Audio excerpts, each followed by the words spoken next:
Regardez. Seat. Vous êtes loin d'avoir tout vu. Seat Ibiza Soca à partir de 44 900 francs. C'est à voir en ce moment chez Seat. Nouveau FX Performer de Wilkinson. Le rasoir révolutionnaire qui combine micro-guide, fine lame Wilkinson et plaquettes lubrifiantes. Ce système totalement flexible épouse en douceur toutes les courbes de votre visage. FX Performer vous offre un rasage de très haute précision et d'un confort exceptionnel. Jamais la précision n'a été plus agréable. Nouveau FX Performer de Wilkinson.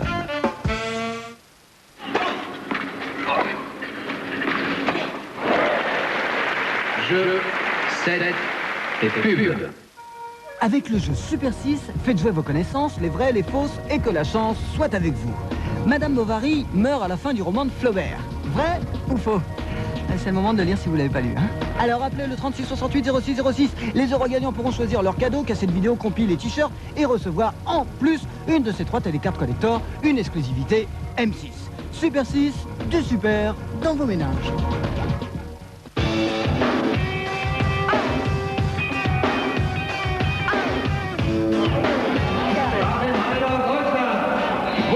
Bonjour à tous et bienvenue pour le Super Stock Car de Paris-Bercy. Le Stock Car, c'est de la course automobile, mais en plus, c'est vraiment de la bagarre, parce qu'en substance, plus il y a de voitures, plus on se marre. Ouais, moi je peux te le dire, je connais bien la course automobile. D'habitude, on est 6 au départ, là 20.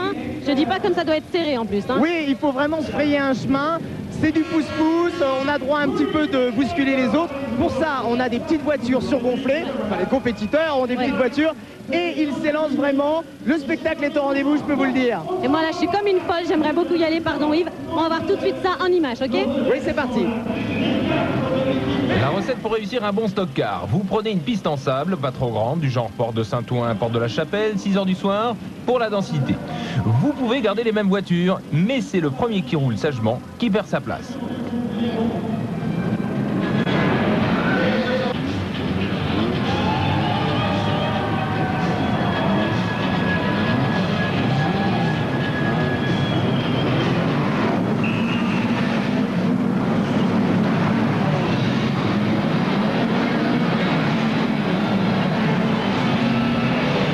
En fait, vous l'avez déjà compris, les règles sont très simples. Il y a 15 tours à boucler, le vainqueur est quelque part un petit malin.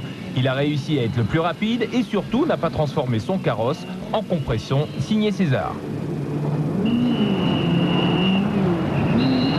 Bon, il y a un minimum de tenue à respecter, on évite de percuter ailleurs que sur le pare-choc arrière pour dégager la route et on ralentit lorsque le drapeau jaune est agité pour laisser le temps à ceux qui se sont attardés sur le toit de sortir en toute sécurité.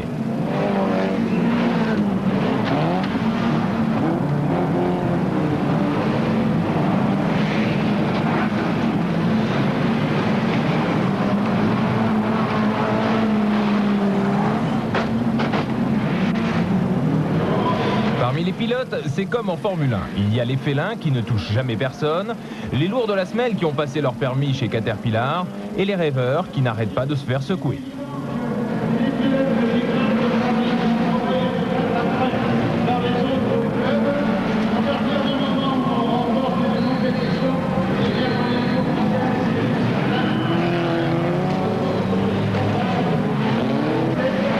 Il est évident qu'au fil des tours, l'élimination directe dégage la route. Et mieux vaut être sur l'extérieur pour flâner.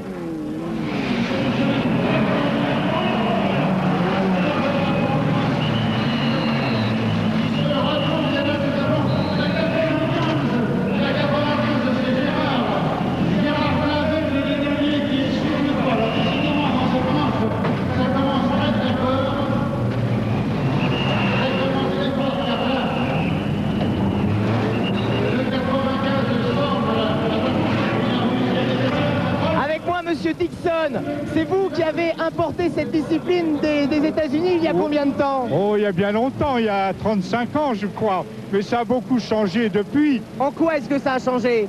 Ça a changé qu'à l'époque, c'était des voitures très lourdes, c'est une espèce de bataille de chars d'assaut, et aujourd'hui, c'est une charge de cavalerie légère. C'est complètement changé. Quel est l'intérêt d'avoir des petites voitures? Parce que c'est beaucoup plus léger, les voitures sont beaucoup plus aériennes, et quand on cherche, évidemment, c'est la nouvelle forme de compétition moderne. tous les sports modernes essaient de se rapprocher du spectacle. On joue plus au basketball comme il y a 20 ans.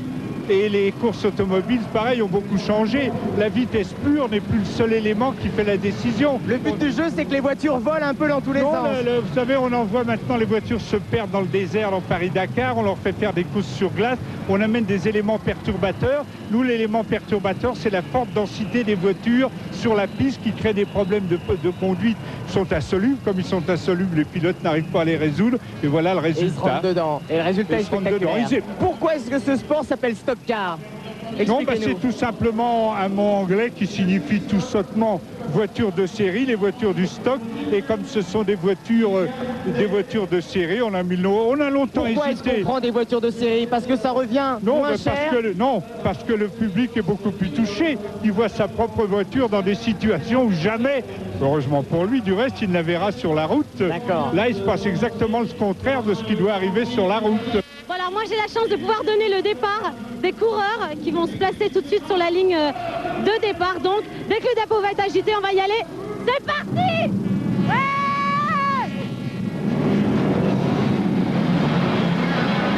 Bercy propose 2 événements, le championnat d'Europe indoor et une épreuve nationale, le Grand Prix de Paris. Ici, dans cette manche du championnat d'Europe, près de 14 nations sont représentées et divisées en 2 groupes. La première chose qui frappe le spectateur un brin averti, c'est le sérieux qu'opposent les coureurs du championnat d'Europe face à l'empoignade des nationaux. Même s'il s'agit de voitures de série, elles sont sérieusement modifiées, ça a l'apparence de Mad Max, mais ça reste paisible. Les voitures sont entièrement transformées, avec notamment des arceaux de sécurité harnais pour éviter tout broyage inutile en cas de glissade anormalement contrôlée. Pour s'extirper du tas de tôle, certains pilotes, vous l'avez vu, ont peut-être des lacunes côté conditions physiques.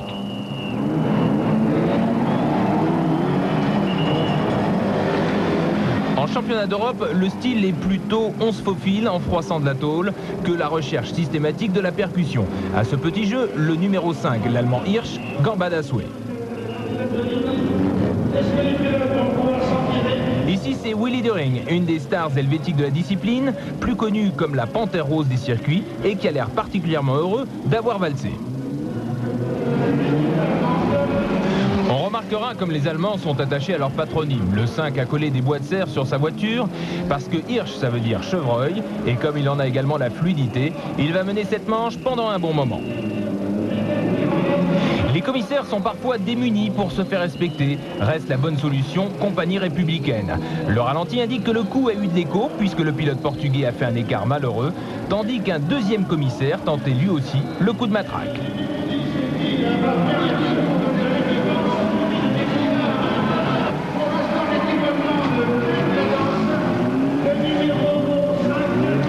Malgré quelques petits problèmes de trajectoire, Hirsch s'en sort très bien. Et on commence à s'ennuyer sur le circuit car le radioguidage vers la fourrière a porté ses fruits.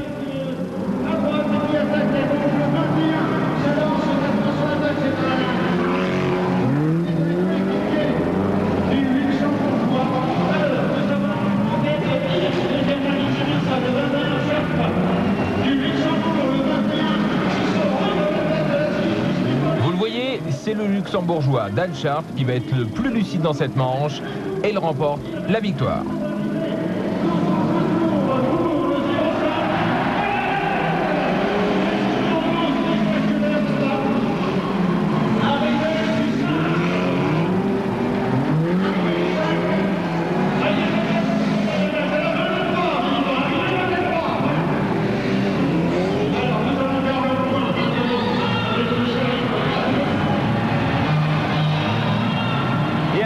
Nous sommes ici chez DGV, c'est dépannage grande vitesse du côté de Nanterre, notamment chez Chantal.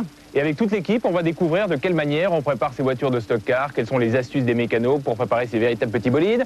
Visite guidée avec tous les spécialistes. Ok. Bon, Jean-Claude, oui. Là on a une voiture, elle est dans un drôle d'état. Dans un drôle d'état, mais qui va... Ça va devenir un stock car. Ça va être une voiture de stock car. Alors explique comment on va s'en sortir. Bon, alors pour s'en sortir, ça va être très simple. C'est une voiture qui... la carrosserie, c'était une voiture diesel. Et on va mettre un moteur injection dedans. Ouais. Bon, il y a pas mal de modifications. Et ce qu'il faut, bon, maintenant il faudrait faire le branchement total de la voiture, le faisceau électrique et tout ce qui s'ensuit. Alors, je vois marqué Porsche, ça veut dire que dedans, il y a des... Non, ça veut dire que dedans, tu charges en cylindre, non? On peut éventuellement, oui, de toute façon, c'est pas interdit de charger en cylindre. Mais là, bon, c'est un moteur de Golf GTI 16 soupapes et qu'on va essayer de mettre en route pour essayer de courir à Bercy. On va commencer par déjà toute la désosser intérieurement, donc les portes, les banquettes, tout ce qui est inflammable. On enlève les roues, tout ce qu'il y a à l'intérieur qui va nous gêner, c'est clair. Bon, ensuite, une fois que cette opération est terminée, on enlève le réservoir dedans, donc. D'origine. Et on va attaquer les vitres, tout ce qui se casse, on enlève ce qu'il y a dans les portes, pour pouvoir poser un petit réservoir de 10 litres, scellé à la voiture, donc qui ne bouge pas, avec une batterie, même chose, scellée, qui ne va pas bouger. Donc tout ça pour protéger le pilote en cas de gros choc, explosion et feu. Et ça c'est quoi? C'est le chauffage, non? Alors ça c'est le radiateur de la voiture, complètement, refroidissement, qu'on a enlevé de devant pour le protéger des chocs. On privilégie d'abord notre vie, hein. C'est pour ça qu'on met des grosses armatures qu'on fait maison, à notre taille, pour qu'on puisse passer assez aisément dans la voiture, donc pour pas qu'on tape avec notre casque.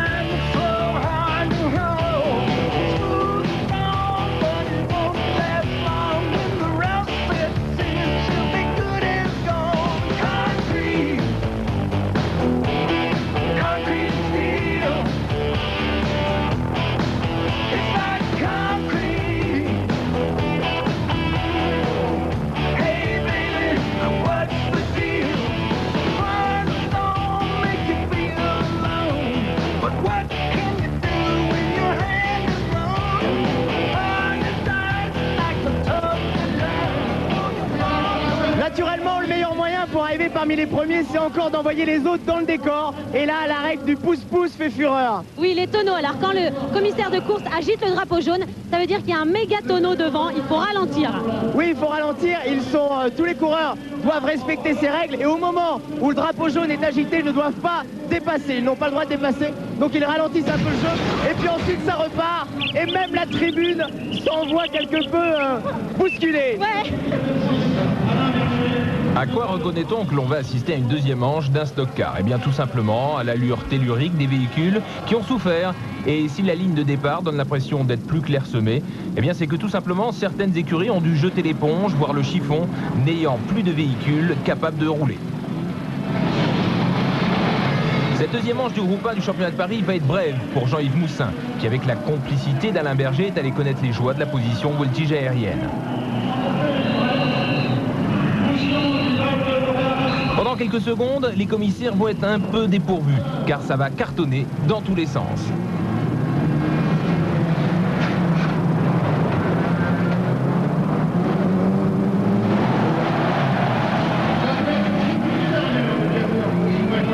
Alain Berger, toujours le même, a déjà gagné la première manche, et histoire de prouver que le stock-car, ça n'est pas que de la chance, il est largement en tête de cette deuxième manche.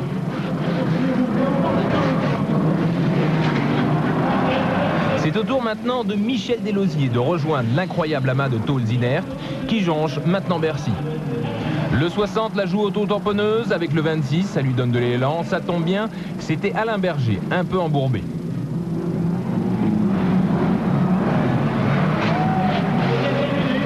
Ce qui est un peu dommage avec les pare-chocs modernes en plastique dans ce genre de course, c'est que l'on perd un peu en décibels lorsque les tôles se fracassent. Berger lui gagne pour la deuxième fois de la soirée.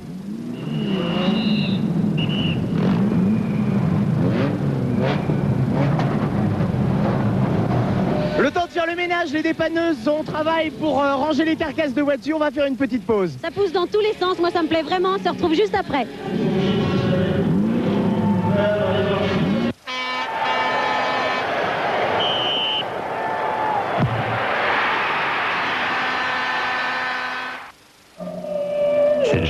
connais pas encore le pouvoir de Crunch nouvelle génération. Plus croustillant. Et plus explosif que jamais. Eh, dis donc, tu sais que j'ai vu Josie avec Marco. Oh, pauvre Sophie, trop dur pour elle. Tu me ferais jamais ça, toi, hein?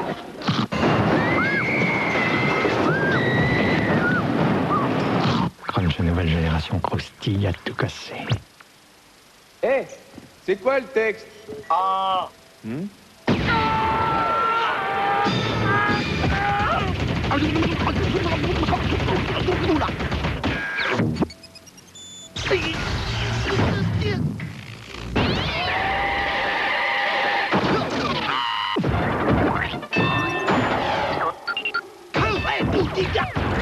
Même joueur joue encore. Il faut bien secouer. Orangino! Sinon la pulpe, elle reste en bas. Menen invente le stick large contrôle H24. Sans alcool, il dure beaucoup plus longtemps qu'un déodorant classique, jusqu'à 24 heures. Nouveau stick large contrôle H24. Menen, pour nous, les hommes.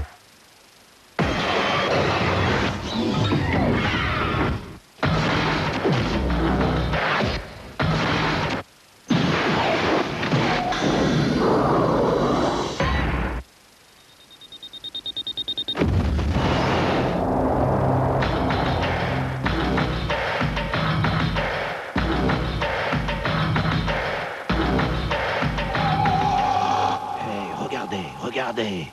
Seat, vous êtes loin d'avoir tout vu. Seat Ibiza Soca à partir de 44 900 francs. C'est à voir en ce moment chez Seat. Par moment, j'aime bien me mettre un peu à l'abri, avant de repartir. Tourtel, la bière sans alcool. Grâce à sa formule hypoallergénique, le nouvel après-rasage bruit de peau sensible calme la peau après le feu du rasoir. Bruit de peau sensible.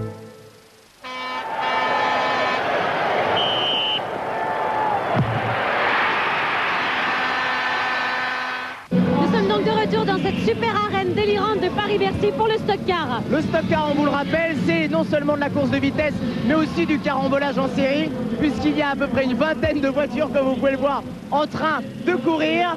Alors, naturellement, beaucoup de tonneaux, beaucoup de tête à queue, c'est quelque chose que tu connais, toi? Ouais, enfin, moi, j'espère que je conduis un peu plus propre que ça, mais j'aimerais vraiment être à leur place, pas toi? C'est vrai, ça te donne envie? Ah ouais, vraiment, ouais. Alors, il y a deux compétitions au programme, une internationale, championnat d'Europe indoor, et une nationale, le Grand Prix de Paris. Et là, les choses sérieuses commencent à se préciser. Ouais, on va voir ça? Oui. Deuxième manche du groupe B du championnat de Paris, où les concurrents vont se chercher pendant les premiers tours. Et c'est le 41 Jean David qui avait gagné lors de la première manche.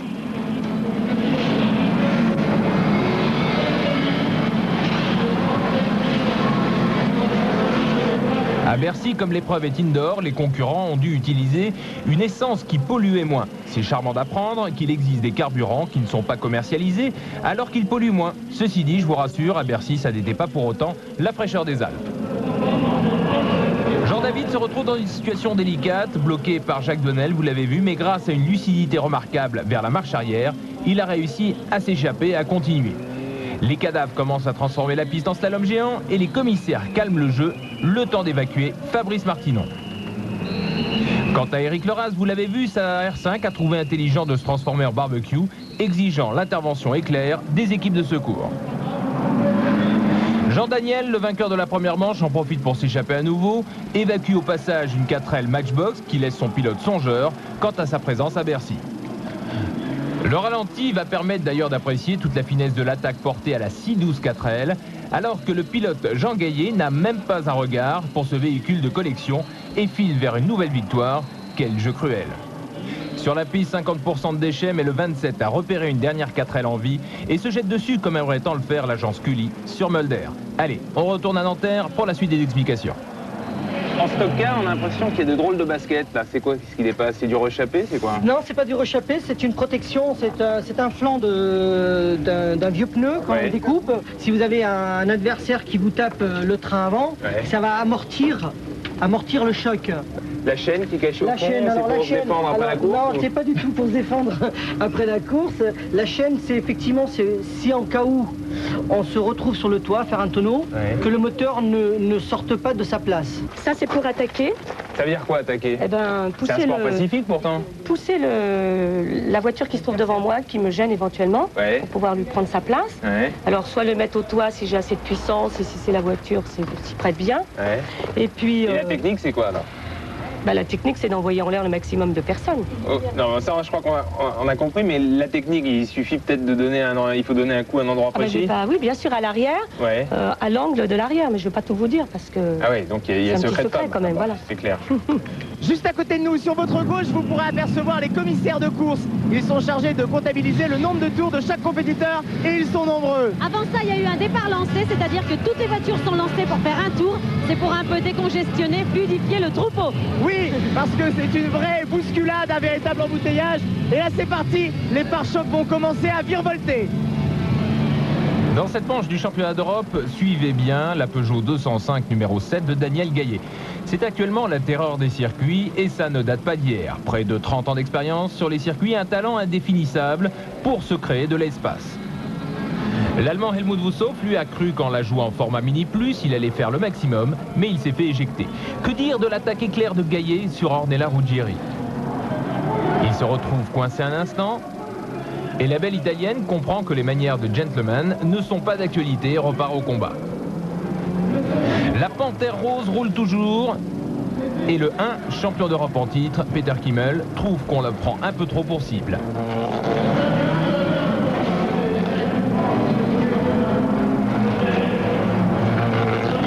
Le terrain se dégage allègrement, alerte chaude pour le Suisse, qui s'en sort par des contre-braquages façon Vatanen dans le Ténéré.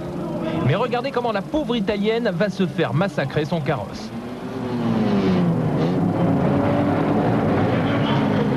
Décidément, soit Daniel Gaillet est très amoureux et il est chaud sur le contact, ou alors il fait une fixation sur le train arrière de la Fiat.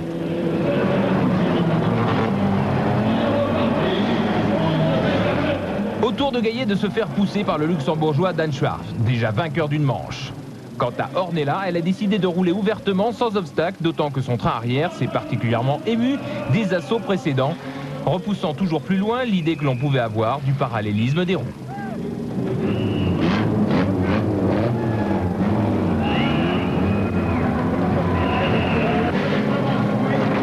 Et c'est Dan Scharf qui remporte cette manche dans un dernier tour désertique.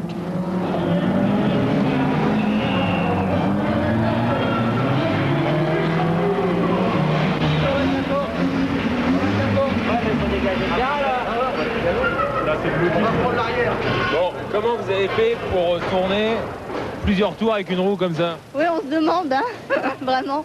Bah écoutez, je sais pas. Hein. En fait, j'ai le levier de vitesse qui fait plus qu'1 cm parce qu'il s'est enfoncé. Alors j'avais que la première, donc j'ai fait avec ce que j'avais. Vous n'avez pas peur d'évoluer dans un monde de brutes comme ça? Non. Oh bah non, sinon je ferais pas ça. Hein.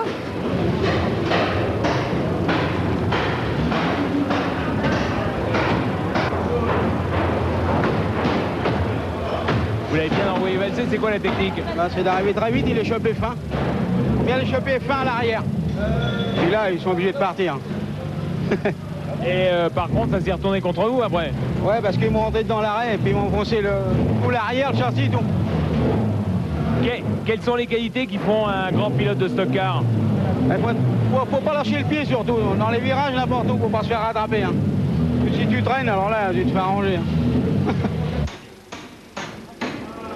Bon, Jean-Claude, qu'est-ce que tu vas faire là? Écoute, je vais découper le pare-choc arrière parce que il touche le pneu et si on roule, ça va crever le pneu et ça va nous arrêter la manche. Alors je vais découper le pneu. Pas le pneu, la tôle.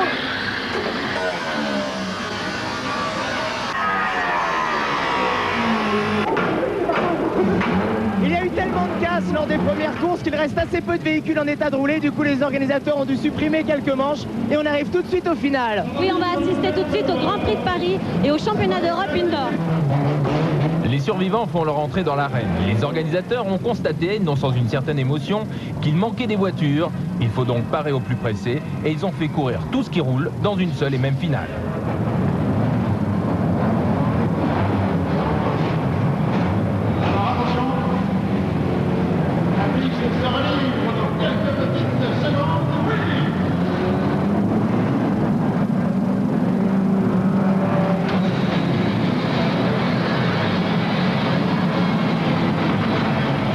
Dès le départ, on s'aperçoit que tout le monde n'a pas le même objectif. Certains ont pris l'option ménage sévère et d'autres bison futé, si bien qu'en seulement 2 tours, on y voit déjà largement plus clair.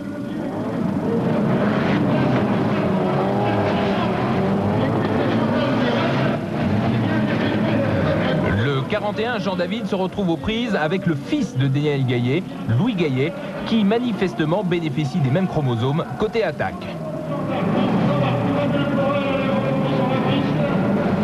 Ce sont d'ailleurs ces 2 pilotes qui vont animer cette finale.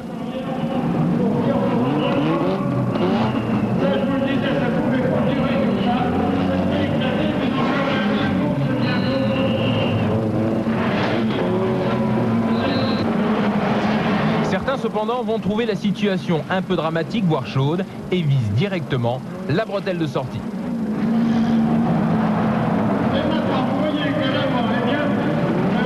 Quant au calvaire des 4L, eh bien il est loin d'être achevé. Celle de Gilles Delosier prend 50 cm de largeur en moins en 1/10 de seconde.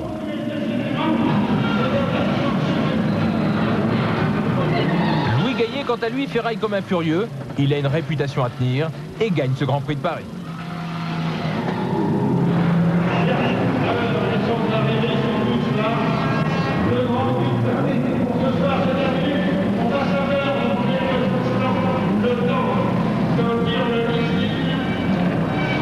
La difficulté, c'est la panne. C'est long, en question de pilotage, il n'y a pas de problème. Faut être un peu frappé ou normal? Bah nous, on a ça dans le sang, donc frappé, je sais pas, mais nous, alors, on est les là-dedans. Hein. Finale du championnat d'Europe avec une tension que l'on discerne aisément derrière les visières. Les Allemands et les Luxembourgeois sont devant. Daniel Gaillet a préféré rester en repli.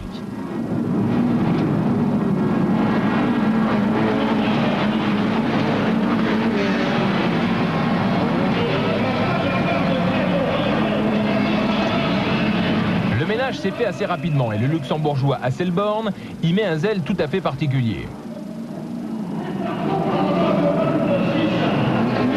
Le champion d'Europe, Kilme, est collé sur le toit par Gaillet et il y a embouteillage.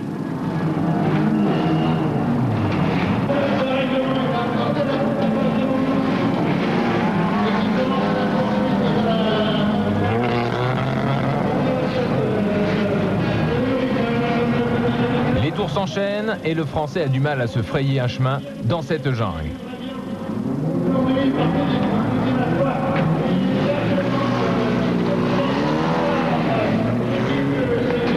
Beaucoup, lorsqu'ils voient débouler Gaillet, préfèrent se ranger mollement sur le côté. Mais c'est le Luxembourgeois avec le numéro 18 qui est à la fête.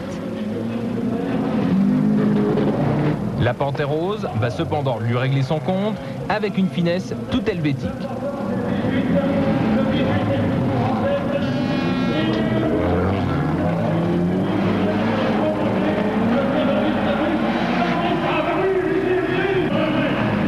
N'écoutant que son courage, Dan Scharff avec le numéro 21 se jette aux avant-postes. Il a déjà gagné une manche, qu'importe le danger, il attaque. Il faut dire que côté affluence sur la piste, c'est la rediffusion du Millionnaire en pleine nuit. Gaillet est coincé par l'autre Luxembourgeois qui astucieusement ralentit, laissant Dan Scharff filer devant et un public de Bercy désolé pour son pilote favori.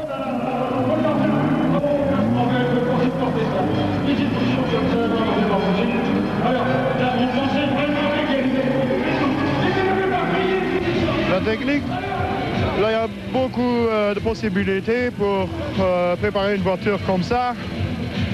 C'est mieux d'avoir une petite voiture qu'une grande parce que le circuit est un peu mince.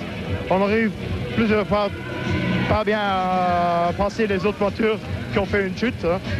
Alors pour ça il faut avoir une petite voiture et pour le reste des bons pneus et de la chance aussi. Voilà, remise des prix de ce super stock car de Bercy, avec donc les championnats d'Europe indoor et puis le Grand Prix de Paris. C'était super, fabuleux. Hein. Ça te donne envie d'essayer, je crois. Vraiment, je crois que l'année prochaine, on peut s'y mettre. Hein. Pourquoi pas. En tout cas, il faut prévoir la Minerve et les massages du dos juste après. La semaine prochaine, on se retrouve avec encore du sport d'action. Du kickboxing. Oui, du kickboxing en particulier, et puis d'autres sports de contact, d'autres sports de combat. Rendez-vous donc dimanche prochain. Au revoir. Bye. Il y a des matières que je ne connais pas. Tiens, par exemple, littérature. Oh, c'est le nom chic qui remplace lecture. Dissertation. Écriture. Algèbre. Arithmétique. Sciences naturelles et développement. Éducation sexuelle. Le bonheur sur un plateau, dans un instant, Madame est servie sur M6. Je crois que je vais bien aimer cette école. Oh, mamma mia!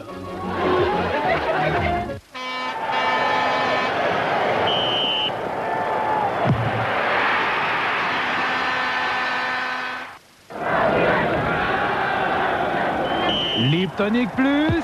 Ah là là, plus de goût, moins de sucre. Un Magnum, il n'y a plus rien d'autre qui compte. C'est le genre de choses qu'on fait en cachette. Nouveau FX Performer de Wilkinson. Le rasoir révolutionnaire, combinaison unique de 3 technologies. Ce système totalement flexible vous offre enfin la très haute précision et un confort exceptionnel. Jamais la précision n'a été plus agréable. Nouveau FX Performer de Wilkinson. Il faut prendre tout son temps pour bien découvrir la Lancia Ypsilon. Le temps d'apprécier sa façon de se conduire, son style, qui ira si bien avec le vôtre. Rencontrez-la et passez quelques heures en sa compagnie. La Lancia Ypsilon saura vous étonner. Pour un essai Lancia Ypsilon, téléphonez au 36 68 05 43.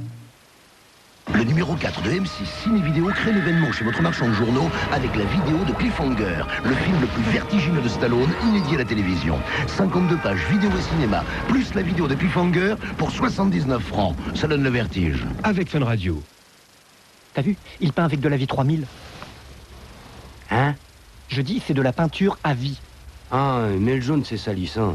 Oui, mais là, c'est lessivable. Hein? Rien.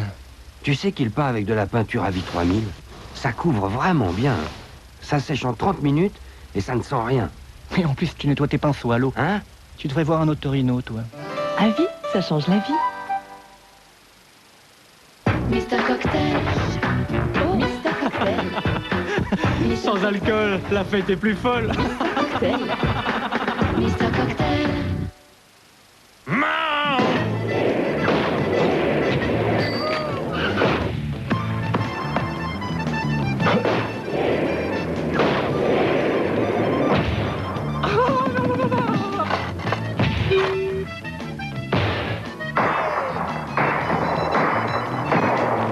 Dis donc, les jeunes d'en face, ils auraient pas arrêté le tabac? Ah si, je préférais quand ils fumaient. Le ballon allait moins vite. L'énergie, c'est pas fait pour partir en fumée. Chaud devant chaud. Un jingle pub pour la 6.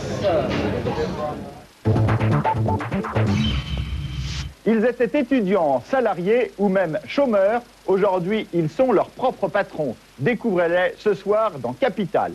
L'homme à la veste jaune, c'est Gilles Bobotte. Il gagnait 35 000 francs par mois. Il a tout lâché pour monter une agence immobilière, recettes et méthodes d'un vendeur pas comme les autres. Vanina Vesperini a 25 ans. Dès sa sortie d'école, elle a voulu créer sa propre griffe. Vous verrez comment une jeune styliste tente de s'imposer dans le milieu très fermé de la mode.